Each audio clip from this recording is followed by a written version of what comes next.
Hello, everybody. This is Luis Maia, and you are watching or participating. In the case of Tiago and Vitor, you guys are participating in our course, The Behavioral Economics of Global Affairs. I think the best name would be The Behavioral Economics of Global Issues, right? We are mostly talking about how to solve problems using behavioral economics and some of its tools, right? Okay, so in this week, we are talking about sustainability. We are going to try to talk a little bit about two videos that we want you guys to analyze and study. And actually, I think you will have a good time with it. Let me mention first the name of these two videos, and then we're going to start discussing them. And I have some notes here I'm going to share with you. Oh, by the way, I have just posted in our WhatsApp group, I have just posted the new set of class notes, okay? So the PowerPoint presentation, I'm going to use it here in a few minutes. That is the one I have just shared with you through our WhatsApp group, okay? All right, so let's talk about these videos. The first one is Ray Anderson's talk in this website platform called TED Talks. Okay, so what exactly are those, by the way? TED Talks are like mini palestras, pequenas apresentações. We call those talks. And TED is an acronym for technology, entertainment, and design. So most of the talks you have there is essentially about innovation and how people are trying to solve old problems in new ways. Okay, so it's quite interesting, and this is a fantastic source of information. Okay, you can see there some of the most important specialists in any field in the world right now. And in the case of behavior economics, oh my God, there are so many good talks in these TED Talks that you guys should know about it, okay? But then again, the first video is this short presentation made by a guy named Ray Anderson. Okay, Ray Anderson is a businessman. He's the owner of an important company, and he became very famous in the United States, not only because he was successful, which he was influential, yes, he was, but also because he had this very, very particular path in his development as a business owner. So he succeeded in his field. He was a rich man, a prosperous man, and then he made this huge turn in his life and saying, what we do, the way we produce stuff is not right. And there is no one else as pervasive and as powerful as businesses to change this situation. Now, check this out. The guy starts his talk saying: não tem ninguém tão predominante no cenário mundial e tão poderoso para mudar a situação da sustentabilidade.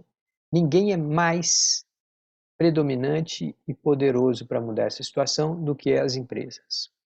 And this is a fascinating statement by itself, because he's not only bringing responsibility to himself and his colleagues, right?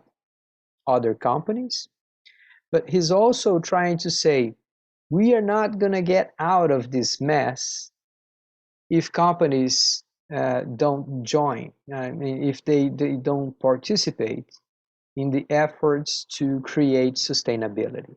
So it is a simple statement, and at the same time is a very powerful one. ok? É uma declaração simples, mas também muito poderosa de alguém que consegue, com uma enorme reputação, com uma enorme credibilidade, afirmar isso. Okay, so he tells a little bit of his story. I mean, how he came up with this knowledge about sustainability. He was very, very, very much touched by the book written by Paul Hawken. It is the Ecology of Commerce, a ecologia do comércio, ou alguma coisa assim. And basically, he realizes that businesses are the major responsible for the decline in biodiversity. So he realizes that as empresas são as principais responsáveis pelo declínio da biodiversidade. And you may say, so what? What's the matter? What are you like a tree hugger? Are you worried about ararinha azul or something like that? And he goes on and say, look, what we're doing is like we are creating a future that is not fair. We are stealing someone's future. We live in a beautiful planet and we are destroying the living conditions of this planet, and we're going to leave a burden to future generations that is simply not fair. So he's touched by the analysis that fairness matters to business. Think about it for a while. You hardly ever listen a businessman talking about fairness. In markets, what really counts is how efficient you are, how low your price is compared to your adversaries or your other competing companies or other competitors, and essentially that's it. The best will win, and will take most of the businesses, and will make more money, and the rest is history, right? And then this guy comes and say, no, wait, there is a matter of fairness, justiça, that we must take into consideration. If we don't open our eyes and look carefully at what is happening, we may end up leaving behind a world that is completely different than the one that we received from earlier generations, right? So this is the main message he says, but then he says, come on, if the major culprit, maior culpado, are businesses, são as empresas, so in order this to be true, we have to have another way. Unless it is possible, we cannot be blamed. A não ser que haja outro caminho, nós, empresários, não podemos ser acusados disso. And then he goes on and tries to explain what is this different way, okay? And we have some ideas that he explores, and I want just to mention some of them here, and I'm gonna check on you and see how you guys understand that. So this is the first video. The second video is a little bit more emotional, it's more like persuasive. So it selects very carefully the images, the people, the rhythm of the film. It's all carefully constructed in order to create an impact, in order to try and raise people awareness and touch people's heart. So it's more like to appealing to emotion and not only to reasoning, okay? In the first case, just by the end of the video, na palestra do Ray Anderson, just at the end of it, that he uses some of this more symbolic and emotional aspects of speeches, right? but most of it is like a reasonable a business case for sustainability. Okay. In the second case, no. I mean, the emphasis is not so much in reasoning, calculus, but much more into meaningfulness, appropriateness, significado e o quanto que uma determinada atitude é apropriada ou não. Okay?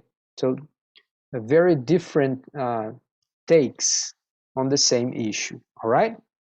So let me take a break here and start sharing with you these class notes. I think they're gonna help. Let's see if this is the one. No, this is not the one. Sorry. Just a minute. Oh yeah, this is the one. All right, here we go.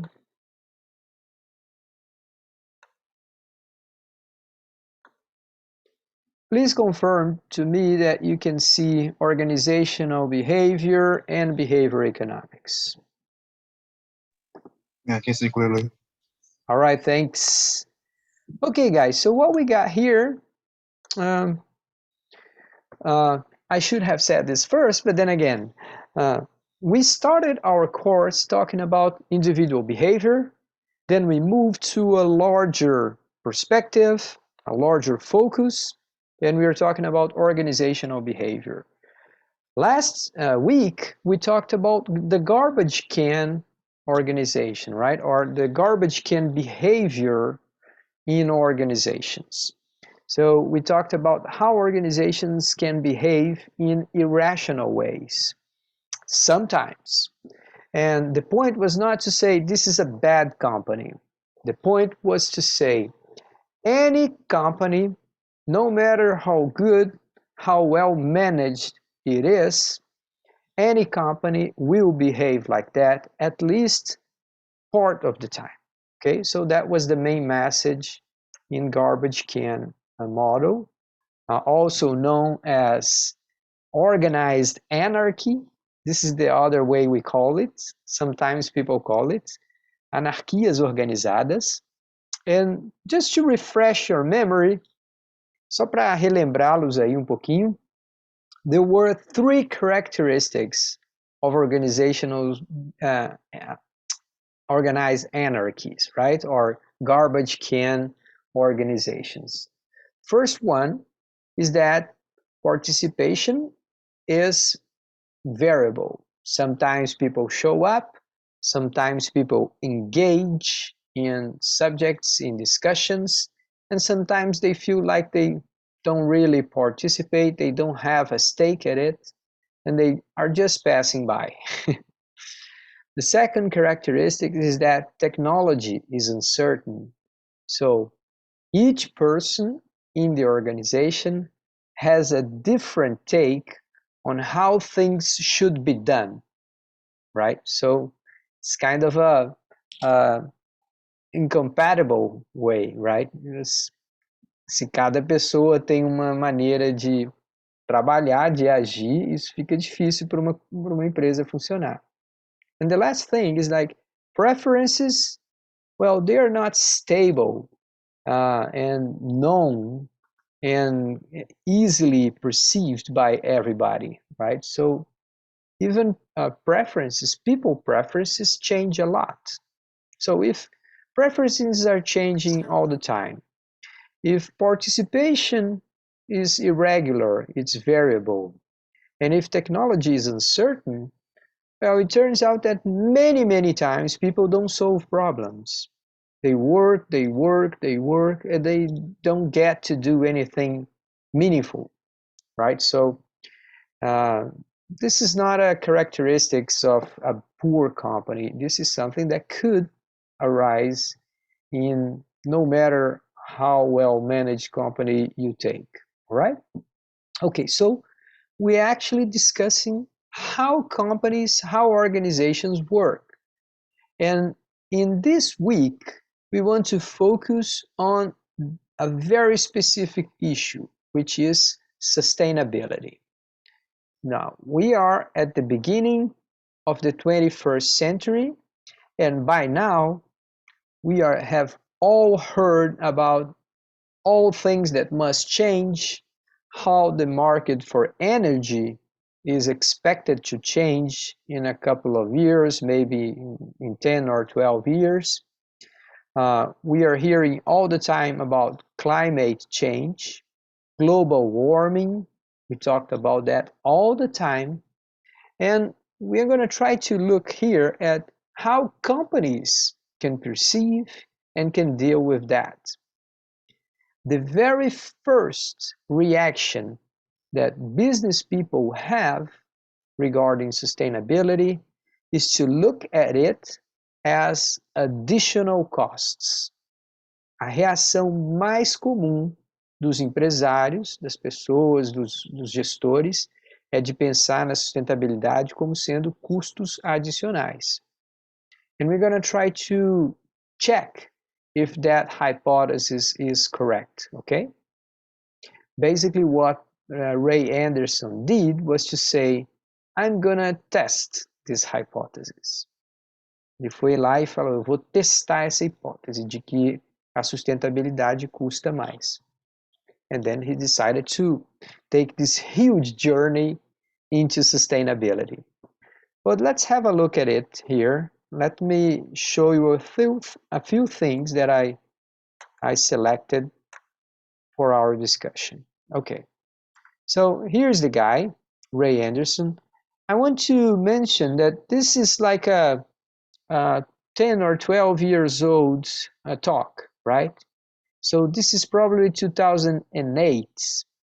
But let me show you one thing right away. Check out his clothes. He's not dressing like a Wall Street guy, is he? He looks like a grandpa. He's not looking like a powerful man of business, someone that has millions of dollars and travels in his own plane or things like that. So he looks like a very feet on the ground guy, right? Um cara bem pé no chão. All right, but let me show you that the clothes that this guy is using, they look like they are from the 70s. A camisa, se vocês repararem bem no vídeo, vocês vão ter a impressão que esse cara saiu dos anos 70. E se você conhece os americanos, if you know American people, you know that very few things are accidental. So this guy is kind of conveying a message. He's trying to say, look, if I have a shirt and I have this shirt for 20 years, and if I feel like the shirt is still usable, I mean, it's still fine, no problem, I keep using it, right? Oh yeah, but it's out of fashion. I mean, no one uses these colors anymore and things like this. But the guy is just not worried about that.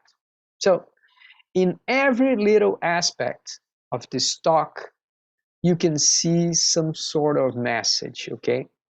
So once again, as he start his talk, he say, look, I'm a very successful businessman. I have money. I have succeeded. I don't need to work anymore. But I'm still working and I'm still active and I'm still doing lots and lots of taking lots and lots of challenges. And this one is a huge challenge. When he starts talking about this, he's trying to raise his authority to talk about the subject he chose. Ele está erguendo-se num ponto de autoridade. Ele fala assim, olha, eu passei 50 anos dentro de uma empresa, desde que eu fundei a minha empresa e desde que ela virou uma das maiores empresas no setor no planeta. The company it's a carpet rug company. É uma empresa de tapetes domésticos. A maioria deles é aqueles tapetes que você coloca num piso ou dentro de um banheiro ou na porta de casa. And that is a petrol intensive company. So é uma empresa intensiva em produtos derivados de petróleo. Now, as he described himself, he says, look, I've came, I succeeded, but I'm not happy. What I'm doing here is trying to get out of my box. I'm thinking out of the box, and I'm forgetting about my comfort zone. Eu estou saindo da minha zona de conforto aqui, e eu não tenho medo de fazer. So he gains some reputation, some credibility right away. This is an important thing. Why? Because we know that behavior economics many times shows up in the form of a speech, in communication, on how people communicate with others, right? So we are using behavior economics right now. The way I say, how I emphasize some words, and how I use some adjectives, how I clarify some specific points in my discussion, all of that is choosing carefully how to make the stronger impact in your mind, right? Então as pessoas usam economia comportamental na maneira como elas falam, na maneira como elas se impõem, na maneira como elas se vestem. O papel do mensageiro é importantíssimo na economia comportamental. Para alguns de nós, se você ouvir uma mensagem sendo dita pelo Bolsonaro, você fala assim, acabou, não vou ouvir mais nada. Para outros de nós, se você ouvir uma mensagem dita pelo Lula, você vai, acabou, aqui não tem mais nada para ouvir. Então, a figura do mensageiro importa muito para a maneira como o nosso cérebro escuta a mensagem. There is this phrase, this sentence, coming from old books, and people always say in business, please don't shoot the messenger. Por favor, não atire no mensageiro. Então, são histórias antigas de como que no período da história antiga a gente tinha essa ideia de imperadores romanos, imperadores gregos, de tenderem a assassinar o mensageiro que trazia má notícia. Olha, o reino foi invadido. Mata esse cara. Essa pessoa fica tão ofendida pela mensagem que é trazida que ela associa aquela mensagem a uma pessoa. Alright, so the messenger has a huge influence in the message, right? So the guy, he established his reputation right from the start. He's saying, I'm successful, I have a lot of money, I know business very well. I've been in a company for 55 years in my life. I know how they operate, I know what they think, and so I know what I'm talking about, okay? Then he starts saying that what touched him was when he was reading this book, he realized that the reduction of biodiversity, of the planetary biodiversity, is a crime. He considers that a crime, and he ends up accepting that Paul Hawkins, the author of that book, he accepts the idea that many business people are plunderers of the earth. What is that? São saqueadores da terra. Então, ele, empresário, bem-sucedido há 55 anos, passa a aceitar que alguém o reconheça como sendo um saqueador da terra.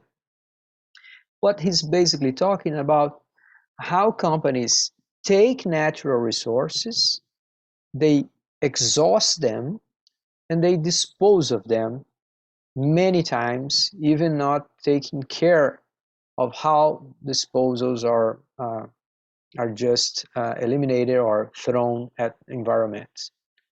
Então ele está preocupado com aquela ideia de você retirar recursos da terra, usá-los, exauri-los e descartá-los, muitas vezes de uma maneira descuidada. Fala, bom, esse negócio é de fato semelhante a saquear. Você vai lá, pega algo que foi construído por milhões de anos pela natureza, usa, destrói e joga o lixo também de novo na natureza. É como se você estivesse saqueando um ativo que não é só seu, que ele não pertence a você, no sentido de que ele não pertence apenas a essa geração. Esses ativos estão aqui há centenas de milhões de anos e nós estamos os destruindo numa velocidade muito grande, sem responsabilidade com quem vem depois, que não vão encontrar esses mesmos recursos. Então, saqueador da terra, plunderers of the earth. João? Teacher, Yes, go ahead. this remind me of a little bit of Canadian politics about like economic, the ways the state is doing the economics. I Relating don't. I, the case philosophy. I don't follow. Fala em português porque eu não estou entendendo, desculpe. Que isso me lembra um pouco de keynesianismo. Keynes. Oh yeah, that's right. Keynes was a critic of how people deal with intertemporal choices, right? He's someone that comes and say, look, at the long run, we are all going to be dead, right? No longo prazo, todos estaremos mortos. But it turns out that future generations are going to be around here. Né? As gerações futuras vão estar por aqui. But yeah, thanks. Good idea. Good reminder. Thank you. So this message comes to Ray Anderson, and as he is reading a book, and many of the aspects of what he's presenting comes from that book too. Okay, so one idea that is very, very interesting is how we can change from labor productivity to resource productivity. I'm going to have to explain that to you because that is a fascinating idea, and in my opinion, this is a huge framing change. Do you guys remember framing effect? Vocês se lembram dessa ideia de enquadramento? O efeito enquadramento? Who can describe to me what framing effect is? Quem é que consegue descrever para mim o efeito enquadramento?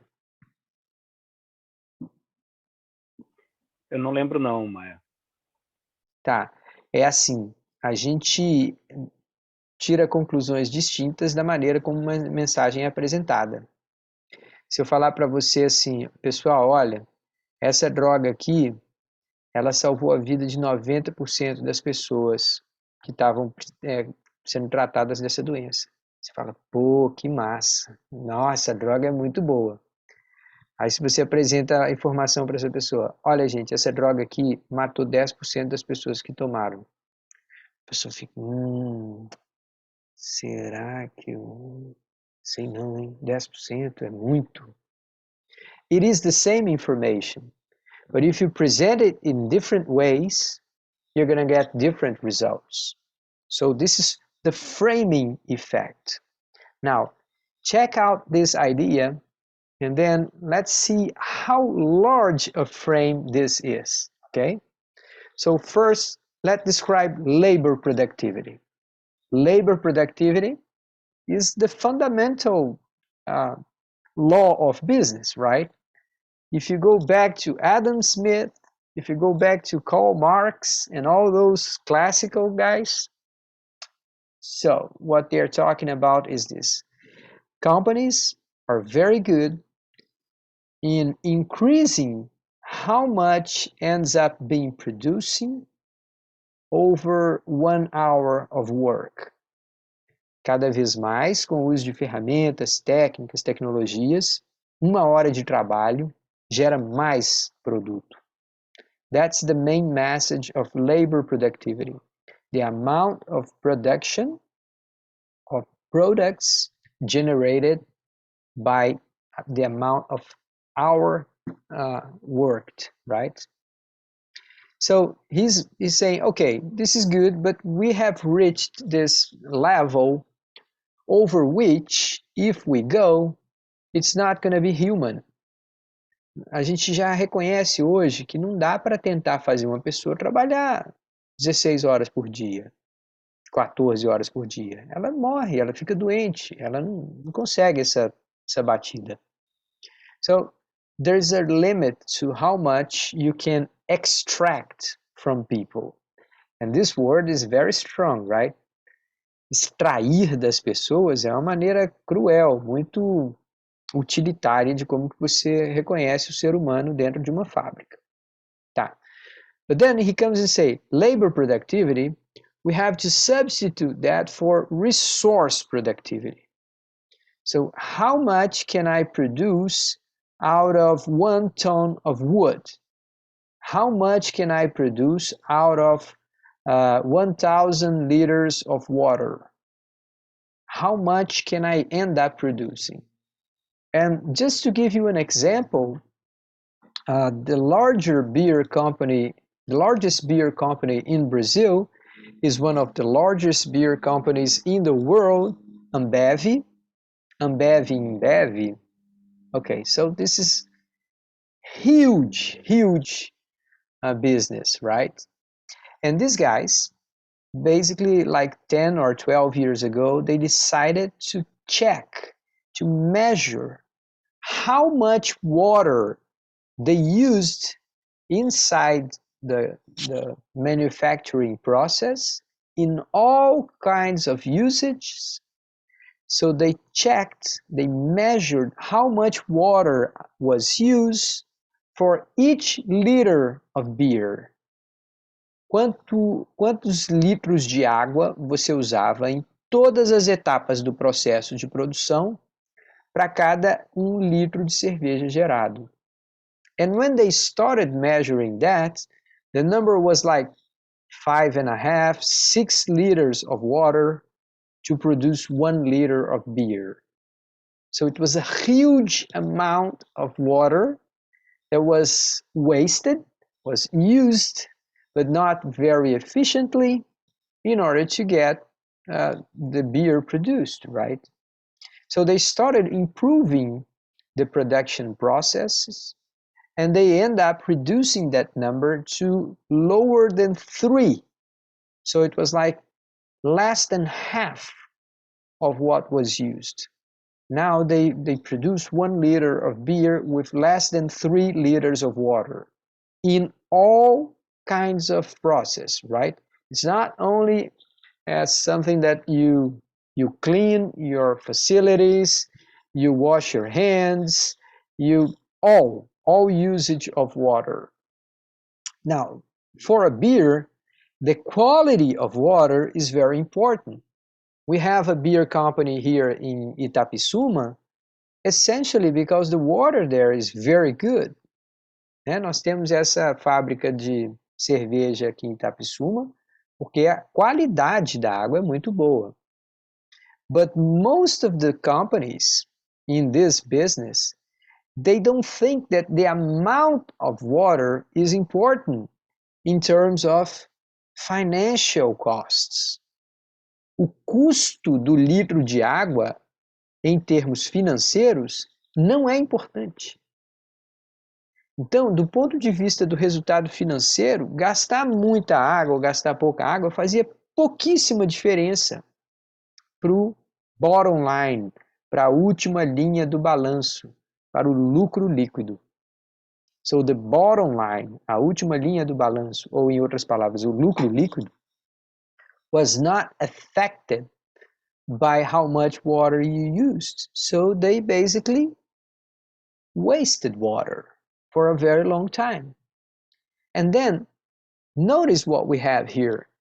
When you think about resource productivity, you say, I'm gonna use water more parsimoniously, more carefully, and not only that, I'm gonna try and reuse water.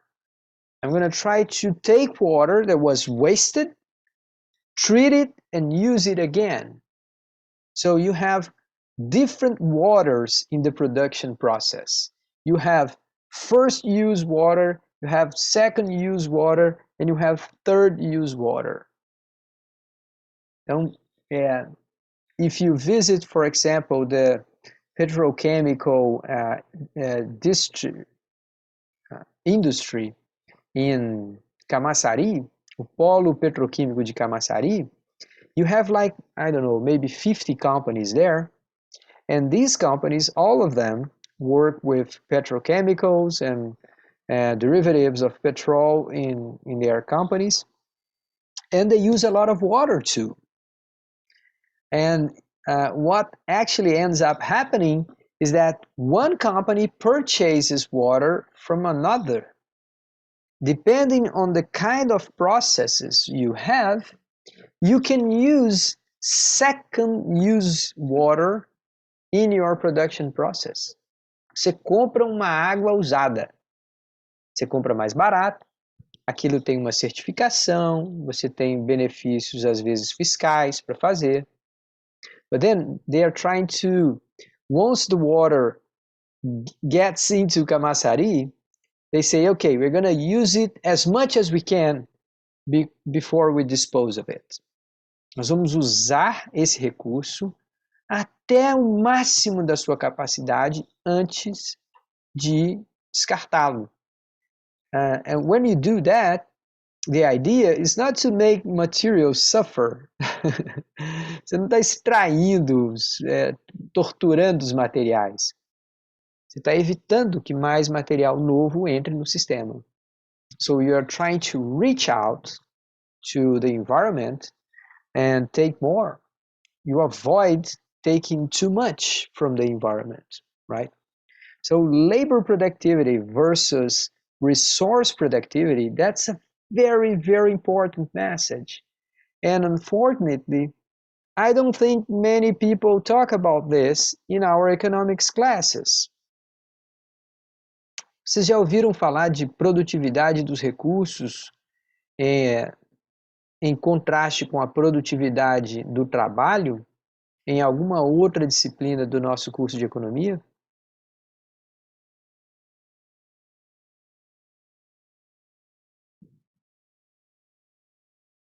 Não.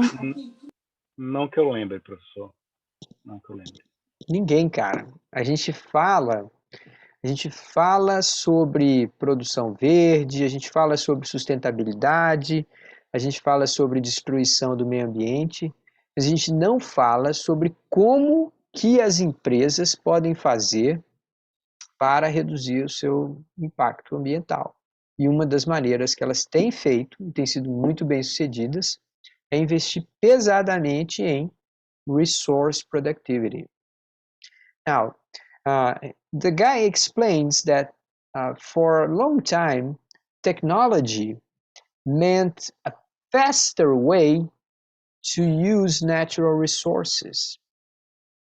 Durante muito tempo, muitas décadas, a introdução de novas tecnologias acelerava o uso de recursos naturais e, consequentemente, o seu impacto ambiental.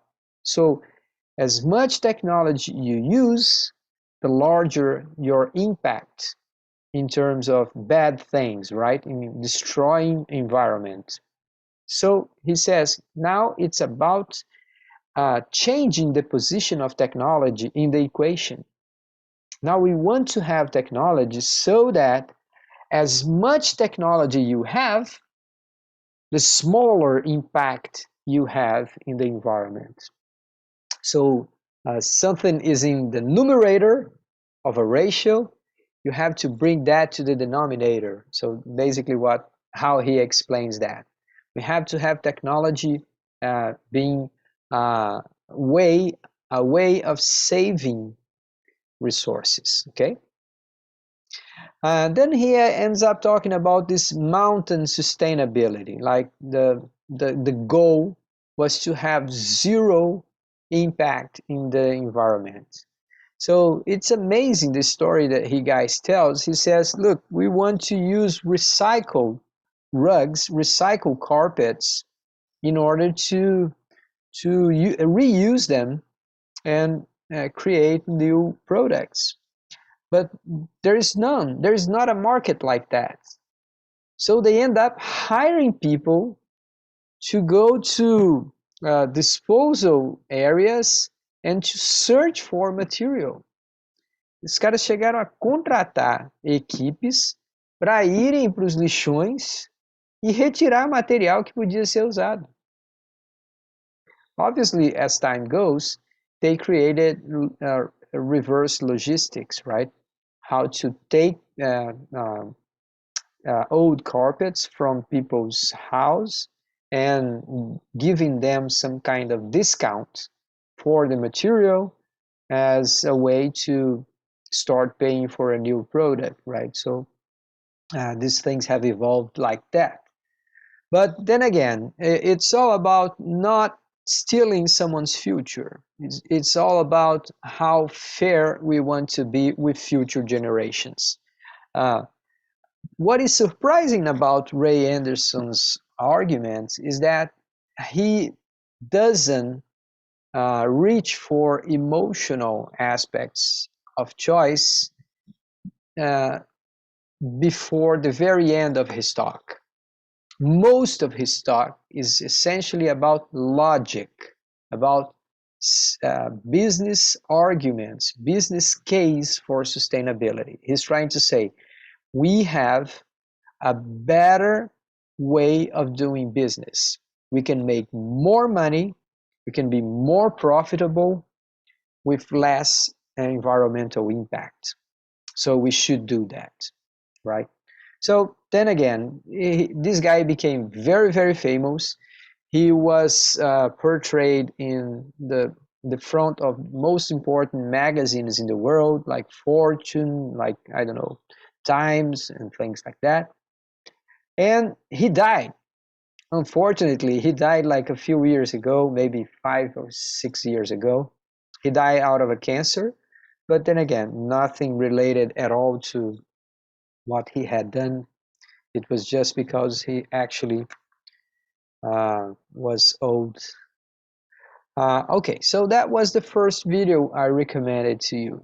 The second one, as I told you before, is one that reaches more to the emotional aspect of sustainability.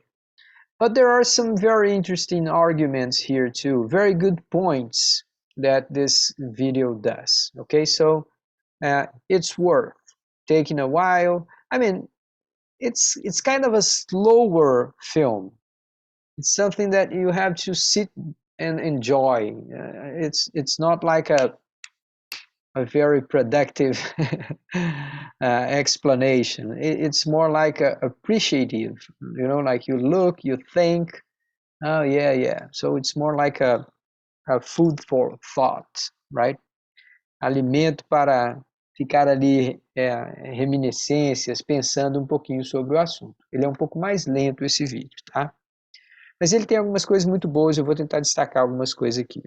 First, we have one very famous behavioral economist in this video. Is Dan Ariely, or Dan Ariely, if you prefer, in Portuguese. He's one of the most important business behavioral economists, and he shows up in this video and say, look, what is the value?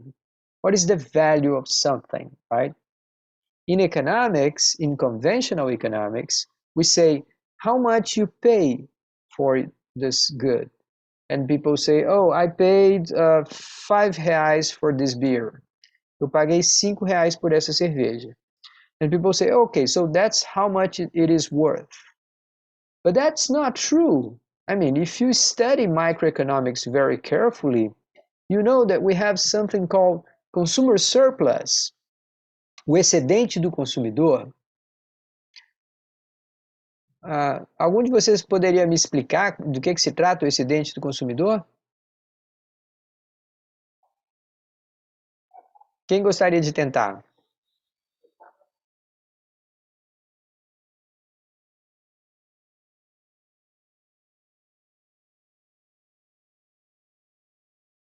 Eita, hoje está todo mundo tímido. Tem nada não. Okay, so I will explain to you what is consumer surplus, or in português, excedente do consumidor. I will remind you of this, okay? So think about it, for example, about this market for computers. You have price, you have quantities, you have this supply of computers here. Supply goes up, which means a oferta vai para cima. Na medida que os preços sobem, os produtores e vendedores estão dispostos a oferecer maior quantidade. Demand goes down like this. We are saying for consumers, as low as the price gets, that's better for us. We're going to be willing to purchase more units of that. Tá, então, esse aqui é um diagrama de demanda e oferta normal que vocês estão acostumados a ver. E existe lá um preço de equilíbrio. Now, it turns out that if this is the equilibrium price, let's call it P star, vamos chamar de P estrela, e vamos dizer que o preço de equilíbrio de um computador seja o quê? R$2.000? O que você acha, João? R$2.000? R$2.500? How much would you guys pay for a good computer? Today, Yeah. a good computer, maybe 5K. Oh, really? 5,000? Man, Yeah. I'm out of Because date. the price of the graphics, I don't know how to say. You can say Portuguese. O preço da placa de vídeo tá absurdo. Oh, yeah. Yeah. Yeah, and I mean, and even the computer chips are missing, right? I mean, there is this shortage. Tá faltando chip de computador, chip de celular. Okay. All right. So anyway, so let's say this is 2,500 reais, and this is like a very simple computer, but this is the equilibrium price of it. Now, if you draw this curve like this, you know what this means? It means that there is someone who would be willing to purchase this computer even if it costed like 3,500. But since this guy is in a market, the seller cannot exploit him. O vendedor não pode explorá-lo, sabendo que ele estaria disposto a pagar até R$3.500. Por quê? Porque não dá para discriminar. Não dá para falar assim, não, o Luiz é tarado por computador, ele pagaria até R$7.000. Não, o Luiz paga o mesmo preço que todo mundo paga. So this distance here from what Luiz is willing to pay and what he actually pays, that represents a surplus. Essa distância aqui representa um ganho, um excedente que o consumidor tem ao comprar esse produto no mercado. So, as long as you have consumer surplus, value is expressed in willingness to pay. O valor não é o preço que se paga. O valor desse produto, o valor médio talvez seja R$2.500. Mas o valor para algumas pessoas seria muito maior, uma vez que algumas pessoas estariam dispostas a pagar muito mais. Alright, so basically what Dan Ariely shows in this video at the beginning to say is like, okay, conventional economics tells you this. There is consumer surplus, this area here, it represents a gain that people have as they negotiate products in the market, right? But he's trying to say, look, we don't measure value by price. We measure value by the willingness to pay. A gente não mede o valor pelo preço, a gente mede o valor pela disposição a pagar. Então, é a curva de demanda que registra valor.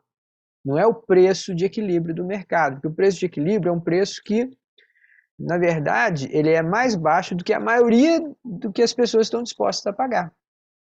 A grande maioria das pessoas está representada nessa curva de demanda aqui por pessoas que estariam dispostas a pagar mais.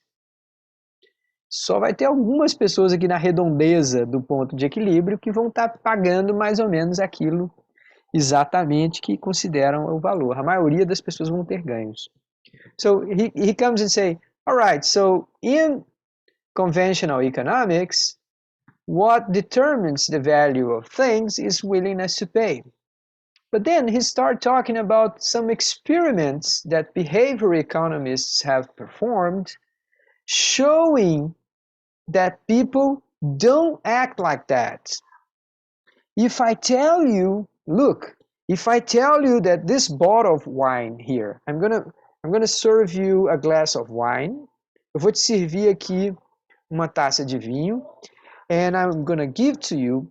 And as you are trying the wine, I tell you that this wine costed me 200 reais.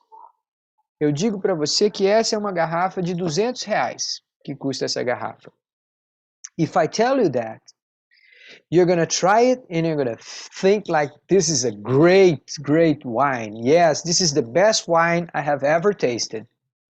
Você vai ter a sensação de que aquele negócio vale muito mais do que vale.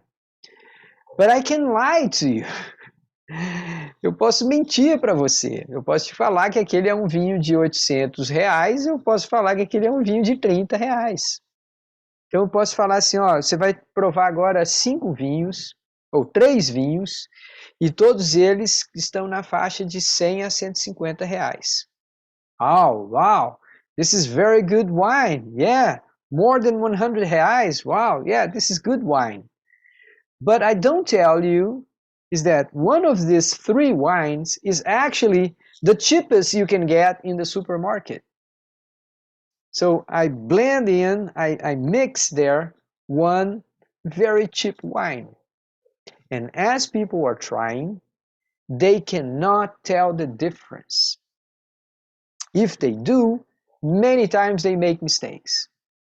If I ask you, okay, you have just tried 3 wines, and one of them is worth 20 reais. The other 2 are 200 reais. 200 reais. Um deles é 20 reais. And then I ask specialists. I ask experts in wine, and they point out the wrong one. So there's a whole literature about wine economics, okay?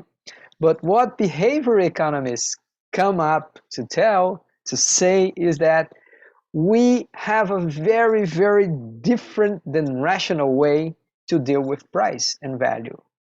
So what we think is value many times is not what the rational behavior tells you it is. Então, esses caras vão buscar o DNRL para mostrar que a percepção de valor pelo consumidor é uma percepção subjetiva. É uma percepção muito sujeita a erros previsíveis. One of the most famous books that Dan Ariely has written, um dos livros mais famosos que ele escreveu, the name is Predictably Irrational. Previsivelmente irracional. E ele vai mostrando circunstâncias em que o comportamento das pessoas previsivelmente vai ser contrário àquilo que o modelo de racionalidade pura diria. Okay, so the way we associate value to this or that good is not very consistent, and we should take a step back and think, maybe value is a more profound thing. It's not something that we can just associate with prices in the market. Value, it's something much more sentimental, much more subjective, much more subject to different aspects in the context, in the moment, in a person's trajectory, a path through life, and things like that. Okay? All right, so he brings this person to say this message. And then he starts saying about what is the value for a company? What is the value of a company? What are the companies worth? And an easy way to answer that was to say, well, companies are important because they employ people. They hire people. and then people can make a living. As empresas são importantes porque elas geram empregos e as pessoas conseguem pagar pelos seus custos de vida. It turns out that as time goes, less and less, fewer and fewer jobs have been created. Então, na medida que o tempo passa, as empresas estão gerando menos e menos empregos. So, if a company has a higher profit, a larger profit, and hires fewer people, we say that this is best. We say that this is better, you know? Se uma empresa demite mais pessoas e alcança lucros maiores, a gente acha que isso é bom. A gente paga, na verdade, a gente quer isso.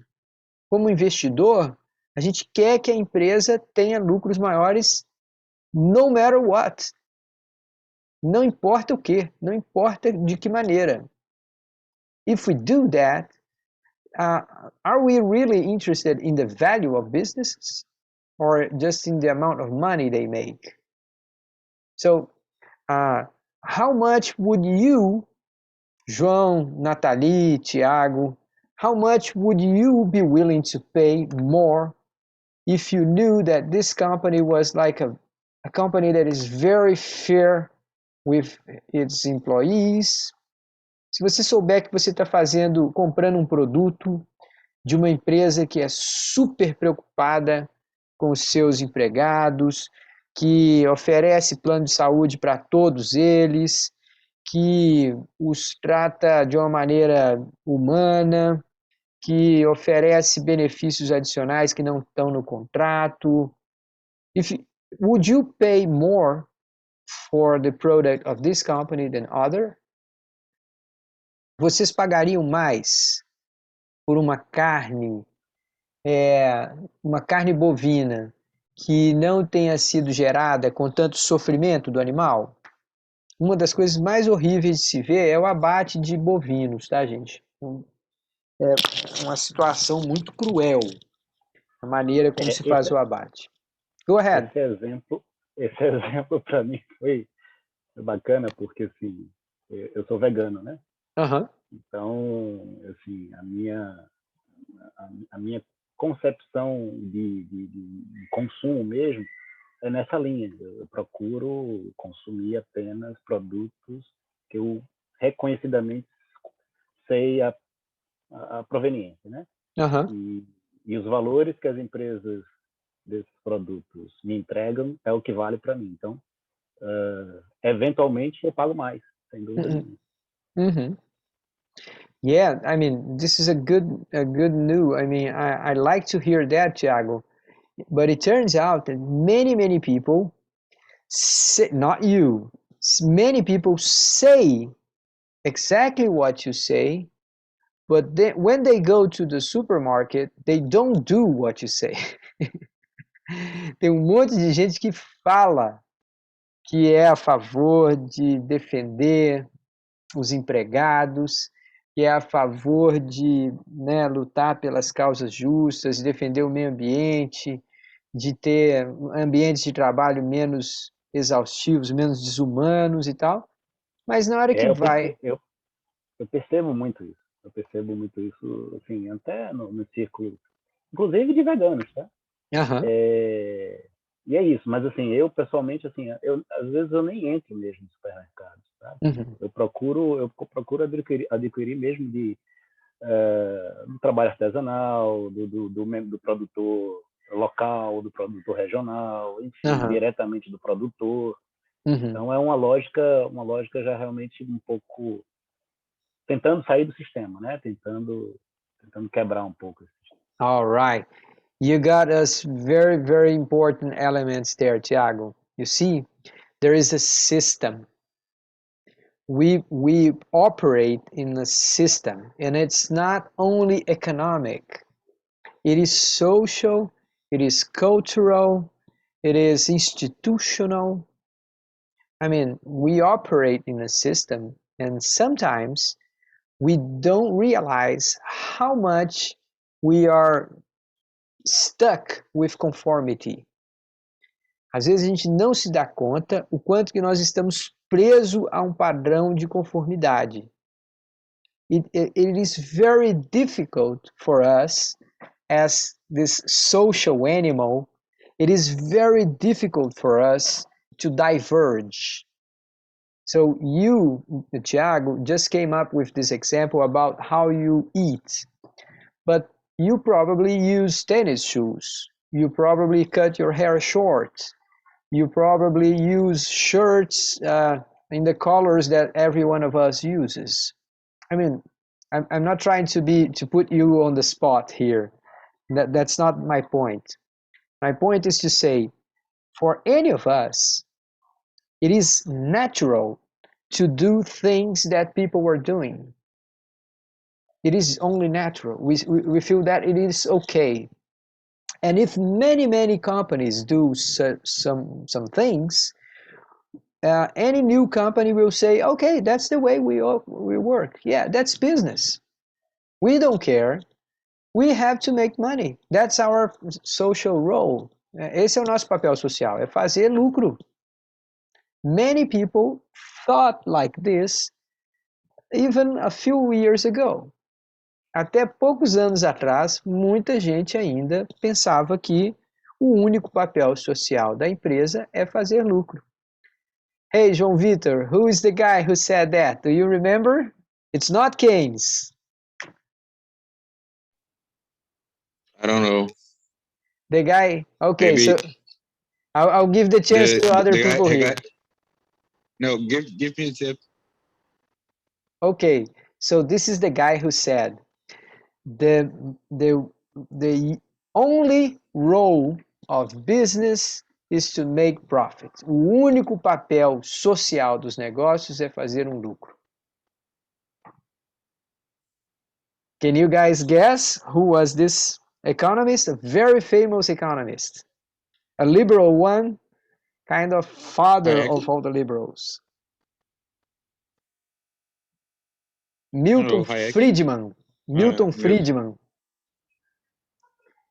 If you search in the internet the social responsibility of business, it is to make a profit. You're gonna see Friedman's interview. He had this idea that if you try and put other responsibilities to business, you're gonna get this misallocation of resources. Se você trouxer outras responsabilidades aos negócios, você vai ter o capital, os recursos da sociedade sendo alocados de uma maneira improdutiva. Eles não vão seguir a lógica da lucratividade, portanto, não vão perseguir o menor custo, portanto, a sociedade como inteira, como um todo, vai perder. Ok, so his argument is good. O argumento dele é bom, mas o problema é que a gente já sabe hoje o que são externalidades, tanto positivas quanto negativas. A gente sabe que quase tudo tem externalidades. Então, acreditar que o sistema de preços não está levando em conta efeitos positivos ou negativos do negócio é violar os princípios da própria economia convencional. É a economia convencional que desenvolveu a análise de externalidades. Vamos lá, dá uma pausa aqui. Alguém me explica o que são externalidades, positivas ou negativas?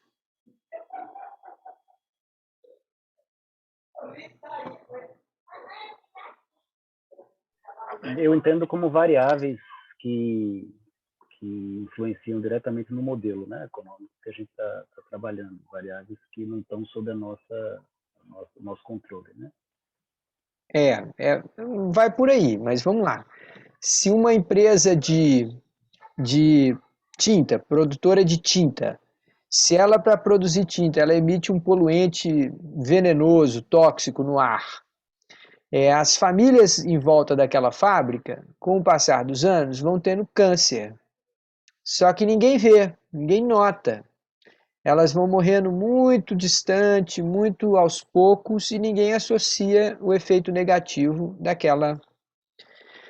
Se você fosse cuidar dessa externalidade, ou seja, desse efeito externo da fábrica, você teria que pagar por mais filtros na chaminé lá da fábrica, ou você ia ter que usar outros componentes na fabricação de tinta que fossem menos tóxicos. Nos dois casos, você aumentaria o custo da tinta e o preço da tinta ficaria mais alto.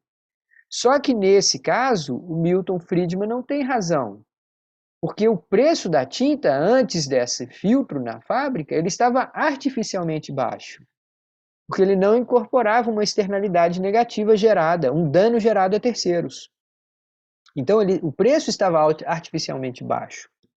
Tá, esse é o caso de efeito externalidade negativa. Agora, tem externalidade positiva.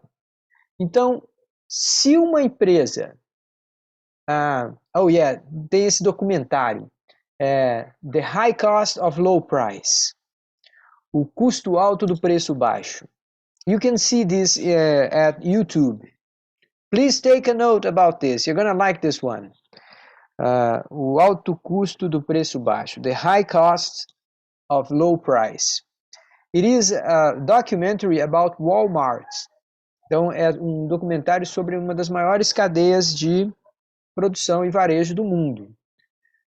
A empresa é admirável pela sua qualidade de logística, por identificar negócios no mundo inteiro e comprar em grandes quantidades e tal. Só que, ao mesmo tempo, as pessoas começaram a perceber que quando o Walmart chegava numa cidade pequena, a taxa de desemprego subia. O Walmart chegava numa cidade, ele destruía um conjunto muito grande de pequenos negócios. Ainda que as pessoas estivessem comprando por preços mais baixos, elas estavam perdendo emprego. Com que dinheiro que elas iam comprar no Walmart? Não iam comprar no Walmart. Então começou a ter movimento para barrar novas lojas de Walmart. Então imagine assim, nos Estados Unidos, o berço do liberalismo, né? Imagine uma cidade anunciando que vai ter uma loja do Walmart e as pessoas fazendo passeata, indo para frente da prefeitura para gritar, para dizer para não vir o Walmart, porque não queriam que destruísse os negócios pequenos. Alright, let me just give you the good news that this thing was kind of resolved. Walmart decided to purchase from local providers, but they had to change their business model. Então, a maneira como eles, de alguma forma, estancaram essa crise foi passar a comprar de provedores locais. Então, de maneira que eles não simplesmente destruíam todos os negócios da região. Então, com isso, os preços deles subiram um pouco. Oh, but wait, if their prices were risen, right? I mean, were higher, so people agree to pay higher prices in order to have jobs. So then the responsibility of business is also to create jobs. It's not only to have the higher profit, right? You guys understand that? Todo mundo está entendendo essa ideia? Yes. All right. So have a look at this, guys. It's a very good documentary. The High Cost of Low Price. O alto custo do preço baixo. I mean, it's one of those documentaries that once you watch, you will never forget. Okay? Okay, so let me finish here. Just say a few more words about this. We have to talk about bottom line and triple bottom line. A última linha do balanço é essa que a gente chama de bottom line. Então, o que tem depois da última linha? O lucro líquido, depois de abatido todos os impostos, todos os custos e tudo mais. So, when we say to business, when we say bottom line, quer dizer, no frigir dos ovos, quanto que a empresa fez de lucro. But then we came up with this triple bottom line. We don't want business only to make profits. We want them to have a good environmental impact, and we want them to take into consideration social aspects of their operation, right? So we have to look at the three net effects. A gente quer saber o efeito líquido nos lucros, O efeito líquido no meio ambiente e o efeito líquido no aspecto social. So this is like a new way of dealing with business, a new business model, okay? What I want to say, just last thing, I promise it is the last thing, so please have patience with me. Let's take a look at this here. So it is even in Portuguese, so it's going to be quick. Okay, how is that you can make more money by running a sustainable business? Como é que você pode fazer mais dinheiro, mais lucro, gerindo um negócio sustentável? So the first one here, over there, up there, is innovation. So you have technological changes in order to increase resource productivity. Novas tecnologias que vão fazer você gastar menos insumos, ok? All right, so rather than labor productivity, you're going to have resource productivity. Produzir mais cerveja com o mesmo litro de água usado numa fábrica de cerveja. Eu dei o exemplo aqui antes, que a Ambev usava quase 6 litros de água para produzir 1 litro de cerveja. E que hoje ela já usa menos de 3. Ela reduziu para menos da metade do que gastava. So this will save you some costs. There will be cost reductions in those cases.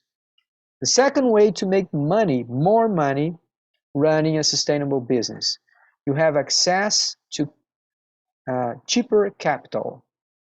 The finance you can get, even today, you can get lower interest rates if it is a sustainable project. Você consegue financiar com taxas de juros mais baixas quando você está tentando financiar um projeto sustentável. That is not only true in Brazil because of Banco do Brasil, Banco do Nordeste, or anything like that. This is all over the world. Any place you go in the world today, you can get cheaper capital if you have a sustainable project, okay? Lower interest rates, taxas de juros mais baixas. The third way to make more money running a sustainable business is risks. Now, there is one risk that people should be aware, and that is regulatory risks. Na medida que o tempo passa, as regulações, as leis, as normas estão ficando cada vez mais restritivas e punitivas de quem gera impacto ambiental. Então, it's only a matter of time till you lose your job, you lose your company, if you don't watch out for regulatory risks, okay? Riscos regulatórios. And the last one is product differentiation. You go to the supermarket today and you purchase a cereal box and it is saying, we help save Mata Atlântica. Você pode olhar hoje, vai lá no supermercado, compra uma caixa de cereal lá daqueles de Nescau, sucrilhos, sei lá o que é. Você vai ver na caixa um símbolozinho da Mata Atlântica. We do that, we do such and such. We save animals, we do stuff like this. So it is a market differentiation. People make more money if they have a better image. Now, just to make sure I mention this here, have you guys heard about greenwashing? Já ouviram a expressão greenwashing, ou que em português é maquiagem verde? Sim. All right. So this is important stuff. Many companies, they use false statements in order to gain credibility, in order to gain reputation, okay? So it's very common that some business will try and say that they are good, that they helped save something, but if you go there and check, just few companies do so. Good examples of companies that are very, very much aware and honest about their sustainability reports.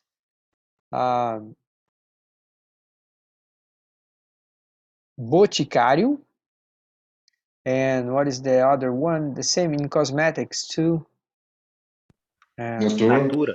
Natura, exactly.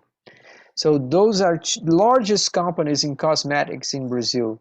These guys are huge companies. They export for dozens of countries, and they are really serious about sustainability.